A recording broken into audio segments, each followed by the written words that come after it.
আসসালামু আলাইকুম। আমরা প্রতিনিয়ত অনেক আমল করি, কিন্তু আমাদের মনে প্রায়ই প্রশ্ন জাগে, এর মধ্যে কোন কাজটি করলে আমার আল্লাহ সবচেয়ে বেশি খুশি হবেন। প্রখ্যাত সাহাবী হজরত আবদুল্লাহ ইবনে মাসউদ রাদিয়াল্লাহু আনহু এই একই প্রশ্ন করেছিলেন বিশ্বনবী রাসূলুল্লাহ সাল্লাল্লাহু আলাইহি ওয়াসাল্লামকে। উত্তরে আল্লাহর রাসূল এরকম 3টি আমলের কথা বলেছিলেন, যা প্রতিটি মুমিনের জীবনের মোড় ঘুরিয়ে দিতে পারে। আজ আমরা সেই আমলগুলো সম্পর্কে বিস্তারিত জানব। 1. সময় মতো নামাজ আদায় করা।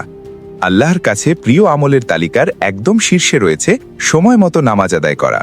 সহিহ বুখারীর অন্য এক হাদিসে নবীজি সাল্লাল্লাহু আলাইহি ওয়াসাল্লাম বলেছেন, সবচেয়ে উত্তম আমল হল ওয়াক্তের শুরুতে নামাজ আদায় করা। আমরা অনেকেই নামাজ পড়ি, কিন্তু অবহেলা করে দেরি করে ফেলি। অথচ আল্লাহ তাআলা পবিত্র কুরআনে বলেছেন, নিশ্চয়ই নামাজ মুমিনদের ওপর নির্দিষ্ট সময়ে ফরজ করা হয়েছে। নামাজের মাধ্যমেই বান্দার সাথে আল্লাহর সরাসরি সম্পর্ক তৈরি হয়।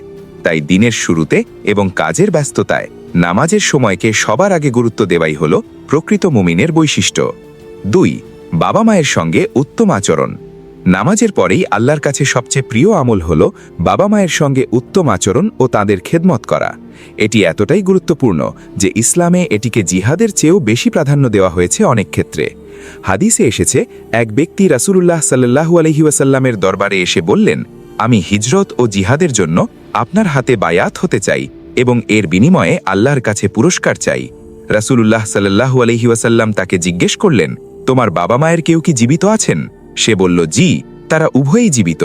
তখন রাসূলুল্লাহ সাল্লাল্লাহু আলাইহি ওয়াসাল্লাম তাকে অবাক করে দিয়ে বললেন, তুমি যদি সত্যিই আল্লাহর পুরস্কার চাও, তবে ফিরে যাও এবং তোমার বাবা মায়ের সেবা করো। সূরা আনকাবুতে আল্লাহ পরিষ্কার করে দিয়েছেন যে শিরক ছাড়া অন্য সকল ক্ষেত্রে বাবা মায়ের আনুগত্য করা আবশ্যক। মনে রাখবেন, বাবা মায়ের সন্তুষ্টির মধ্যেই আল্লাহর সন্তুষ্টি নিহিত, তাই তাদের সাথে কখনো উফ শব্দটিও বলা যাবে না। 3. আল্লাহর পথে জিহাদ করা। তালিকার তৃতীয় আমলটি হল আল্লাহর পথে জিহাদ করা। জিহাদ মানে হল সত্য ও ন্যায় প্রতিষ্ঠার জন্য সর্বোচ্চ প্রচেষ্টা চালানো। নবীজি সাল্লাল্লাহু আলাইহি ওয়াসাল্লামের কাছে যখন জিহাদের কথা বলা হলো, তিনি একে ইসলামের অন্যতম মর্যাদাপূর্ণ কাজ হিসেবে স্বীকৃতি দিয়েছেন। তবে মনে রাখতে হবে, ইসলামে বাবা মায়ের সেবা থেকে শুরু করে নিজের নাফসের বিরুদ্ধে লড়াই করাকেও জিহাদের অন্তর্ভুক্ত করা হয়েছে। দ্বীনের প্রয়োজনে জান মাল দিয়ে আল্লাহর সন্তুষ্টির জন্য কাজ করাই হল সফলতার পথ। দোয়া ও শেষ কথা। সুতরাং কোরআন ও সুন্নাহর এই নির্দেশনা অনুযায়ী আমরা বুঝতে পারি, আল্লাহর প্রিয় বান্দা হতে হলে যেমন ইবাদতে একনিষ্ঠ হতে হবে, তেমনি বাবা মায়ের প্রতি হতে হবে চরম দয়ালু। বাবা মা জীবিত থাকুন বা মারা যান, তাদের জন্য এই দুটি কোরআনিক দোয়া আমাদের সব সময় পড়া উচিত। 1. রব্বির হামহুমা কামা রব্বায়ানি সগীরা। হে আমার প্রতিপালক, তাদের প্রতি দয়া করুন, যেমন তারা আমাকে শৈশবে দয়া ও মায়া দিয়ে লালন পালন করেছেন। 2. রব্বানাক ফিরলি ওয়ালি ওয়ালিদাইয়া ওয়ালিল মুমিনিনা ইয়াউমা ইয়াকুমুল হিসাব। হে আমাদের পালনকর্তা, আমাকে, আমার পিতামাতাকে এবং সকল মুমিনকে ক্ষমা করুন যেদিন হিসাব কায়েম হবে। আল্লাহ তাআলা আমাদের আমলগুলো কবুল করুন এবং আমাদের জন্য জান্নাতের পথ সুগম করে দিন। আমিন।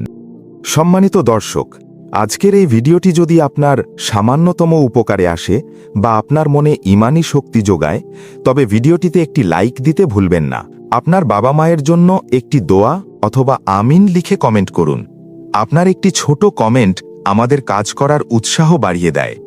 আর এই ধরনের শিক্ষণীয় ও ইসলামিক ভিডিও নিয়মিত পেতে আমাদের চ্যানেলটি সাবস্ক্রাইব করে পাশে থাকা বেল আইকনটি চেপে রাখুন।